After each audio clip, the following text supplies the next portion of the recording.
আগে আসতে বলি, এখানে থাকলে ভালো হয়। আসুন। আসুন। নমস্কার স্যার, কোথা থেকে আসছো তুমি? আমি নদিয়া জেলা চন্দননগর গ্রাম থেকে আসছি। বসো। ধন্যবাদ স্যার। ভারত কবে স্বাধীন হয়? ভারত 1947 সালে স্বাধীন হয়। তুমি কোন জেলা থেকে আসছো বলে? আমি নদিয়া জেলা। এই জেলা কবে ভারতের অন্তর্ভুক্ত? এই জেলা 1947 সালে 18ই আগস্ট অন্তর্ভুক্ত। এই জেলা যখন ভারতের অন্তর্ভুক্ত হয় তখন এর নাম নদিয়া ছিল না, অন্য একটা নাম ছিল। কি নাম ছিল জানো? স্যার এই মুহূর্তে জানি না। তোমার নিজের সম্পর্কে বলো দেখি। আমার নাম মঙ্গলদীপ ঘোষ, আমার পিতার নাম স্বর্গীয় মদন ঘোষ। একটু আমি জোরে। নদিয়া জেলার অন্তর্গত কৃষ্ণনগর থানার চন্দননগর গ্রামের বাসিন্দা। আমি 2017 সালে মাধ্যমিক এবং 2019 সালে উচ্চ মাধ্যমিক পাশ করি এবং 2022 সালে শারীরিক শিক্ষা বিভাগে স্নাতক পাশ করি। পুলিশ ঘুষ খায়? স্যার এই বিষয়ে আমি কোনোদিন দেখিনি যে পুলিশ ঘুষ নিতে, এবং ঘুষ নেওয়া আইনত অপরাধ। সবাই তো দেখছে, পেপারে তো দেখা যাচ্ছে পুলিশ ঘুষ খায়। পেপারে হেডলাইন দিচ্ছে পুলিশ ঘুষ খাচ্ছে রাস্তায় কিছু দাঁড়িয়ে। পুলিশ ঘুষ খেতে পারে, এটা হয়তো তারা ধরা পড়েছে হয়তো ক্যামেরার সামনে কিংবা কোনো পত্রিকা হয়তো দেখেছে, তাই জন্য তাদের নাম আসছে। এবং সব পুলিশ ঘুষ খায় না। তোমার এলাকায় যে পুলিশ যে প্রশাসন ব্যবস্থা ঠিক আছে তুমি মনে করো? প্রশাসন ব্যবস্থা স্যার আরও কিছু যদি থানা হতো তাহলে সুবিধা হতো প্রশাসন। ফাঁড়ি বলতে পারো, থানা তো করা সম্ভব না, ছোটো ছোটো ফাঁড়ি বলতে পারো যে থানার আন্ডারে ফাঁড়ি কাজ করে, ছোটো ছোটো ফাঁড়ি হতে পারে। তোমার থানা আইসি না ওসি? আমার স্যার আইসি থানা, আইসির নাম মহাশয় সৌগত রায়। আর এসআইয়ের নাম? এসআইয়ের নাম বলো। সৌগত রায় মহাশয়। এসআই প্রচুর আছে। ঠিক আছে। তন্ময় দাস।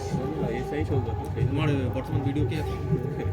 শ্রী সৌগত কুমার সাহা মহাশয়। তুমি কোন বিধানসভা ক্ষেত্রের অংশ? আমি কৃষ্ণগঞ্জ বিধানসভা থেকে। কে আছে বর্তমান এমএলএ? জগন্নাথ সরকার। এমএলএ এর ফুল ফর্ম? এই মুহূর্তে জানা নেই। কতগুলো বিধানসভা আছে আমাদের রাজ্যে? আমাদের রাজ্যে 294টা বিধানসভা আছে। লোকসভার আসন কত?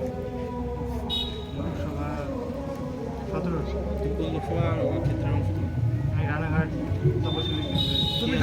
তুমি ধরো ডিউটি করে যাচ্ছ, তো তুমি একটা নদী পার হচ্ছ, তো নদীতে তুমি যাচ্ছ, সচরাচর যাত্রীরাও আছে, তো হঠাৎ নৌকাটা মানে ডুবে যাচ্ছে, তো প্যাসেঞ্জার তো জলে পড়ে যাচ্ছে, যে সেই অবস্থায় তোমার কি কাজ হবে? তুমি একজন ধরো দায়িত্বে আছো, পুলিশ, তুমি সেই অবস্থায় কি করবা তুমি? সেই অবস্থায় প্রথমত আমি কোনো যদি লাইফ বোট বা লাইফ সেভিং কোনো কিছু থাকে সেগুলো আমি দেওয়ার চেষ্টা করব। আর যারা সাঁতার কাটে তারা যাতে সেগুলো না নেয় সেগুলো চেষ্টা করব। তারপরে আমি নিকটবর্তী থানা এবং যারা মানে ডুবো ইয়ে করে তাদের আমি ফোন করব। ইয়ে কারা, সেটাই তো আমি জানতে মানে চাচ্ছি। ইয়ে কারা, ওটাই হচ্ছে মেন প্রশ্ন। ইয়ে কারা? ডুবুরি বা যারা মানে ডুবুরি যাবে ওখানে, তাদেরকে কি বলে, সেই ডিপার্টমেন্টকে কি বলে? স্যার এই মুহূর্তে মনে করছি। ধরো তোমাকে আমি পুলিশ কনস্টেবলের একটা কলেটা দিয়ে দিলাম, চাকরি পেয়ে গেছো তুমি, আর একদিকে তোমাকে দিলাম তুমি সারা জীবন বসে বসে খেতে পারবে, কোনোদিন তোমার কিছু করা লাগবে না, তুমি শুয়ে বসে খাবে, তুমি কোনটা চুজ করবে? আমি স্যার পুলিশের চাকরিটাই জয়েন করব। এরকম কেউ করে? হ্যাঁ স্যার, কারণ পুলিশের চাকরি করলে আমি একটা সম্মান এবং সমাজের প্রতি দায়বদ্ধ এবং সৎ। এখানে অনেক টাকা হবে তাই কেন? পুলিশের চাকরি তো মোট 30,000 20,000 টাকা মাইনে দেবে, অধিকার মধ্যে সারা জীবন তুমি রাজার মতো থাকতে পারবে। না স্যার, এটা স্যার সমাজের জন্য আমি, আমার কাছে টাকা থাকলেও আমি সমাজের জন্য কোনো কাজ করতে পারবো না এবং সমাজে আমার থেকে অনুপ্রাণিত হতে পারবে না। সমাজের জন্য কাজ করবো বলছো, এতদিন কি কাজ করেছো তুমি সমাজের জন্য? স্যার আমি এখনো পর্যন্ত সেরকম কোনো কাজ করিনি, তবে তুমি কিছু করোনি আর ডিপার্টমেন্টে ঢুকে তো সমাজের জন্য কাজ করবে বিশ্বাস করো। তবে স্যার আমি রক্তদান শিবিরে যোগদান করেছি। কত রক্ত দেবে? সবাই রক্ত দিচ্ছে। পেহেলগাম কোথায় অবস্থিত? বেলগাম কাশ্মীর স্যার সাইডের সাথে। কিভাবে ইন্টারভিউতে কোশ্চেন আসবে কিন্তু? রক্তদান স্যার, রক্ত প্রতিনিয়ত দরকার পড়ছে এবং রক্ত সংকট অনেক। তুমি এক মাসে কতবার রক্ত দিতে পারবে? এক মাস স্যার আমি যতদূর জানি 3 মাস অন্তর একবার রক্ত দেওয়া হয়। কতখানি রক্ত নেওয়া হয়? রক্তচাপ মাপা হয় কোন যন্ত্রের সাহায্যে? হয় স্যার, স্যার প্রশ্নটা কতখানি রক্ত নেওয়া স্যার হয়? জানান। রক্তচাপ রক্তচাপ মাপা হয় স্পিগমোম্যানোমিটার যন্ত্রের সাহায্যে। ঠিক আছে, আপনি আসুন।